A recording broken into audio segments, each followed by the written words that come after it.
Hello everyone, আজ তোমাদের ইংরাজি পরীক্ষা ছিল। আর আমি এই পরীক্ষা দুদিন আগে কিন্তু তোমাদের সাজেশন প্রোভাইড করেছিলাম। সাজেশন দেওয়ার সময় কিন্তু আমি বলে দিয়েছিলাম যে স্ক্রিনশট নিয়ে রাখতে।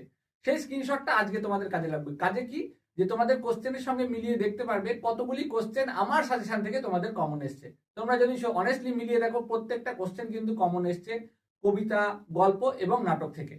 আর এখানে আরো একটা বিষয় বলবো, প্রত্যেকে কিন্তু বলেছিল মরিয়ার ক্যারেক্টার না, ড্রামা থেকে বা নাটক থেকে মরিয়ার ক্যারেক্টার আসবেই। আমি কিন্তু বলেছিলাম যে শুধু মরিয়ার ক্যারেক্টার না, রোল অফ দ্য সিটাকেও কিন্তু তোমাদেরকে গুরুত্ব দিয়ে পড়তে হবে। এসে গিয়েছে। আর কি, রাইটিং থেকেও কিন্তু প্রত্যেকটা রাইটিং কিন্তু কমন এসেছে।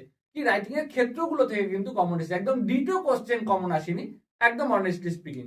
আর আরেকটা বিষয় কি, যে আমাদের যে ক্লাস 12 এর থার্ড সেমিস্টারের ক্লাস কিন্তু শুরু হচ্ছে যে 1 মার্চ থেকে। সেই জন্য নিজেদের প্রস্তুতিকে যারা খুব সুন্দরভাবে তৈরি করতে চাইছো, তারা কিন্তু থার্ড সেমিস্টারের যে নতুন ব্যাচ তাতে কিন্তু ভর্তি হয়ে যাও। ভর্তি হওয়ার জন্য কিন্তু যে স্ক্রিনে দেওয়া যে নাম্বার রয়েছে সেই নম্বরে যোগাযোগ করে তোমরা নতুন ব্যাচে যুক্ত হতে পারো। Thank you.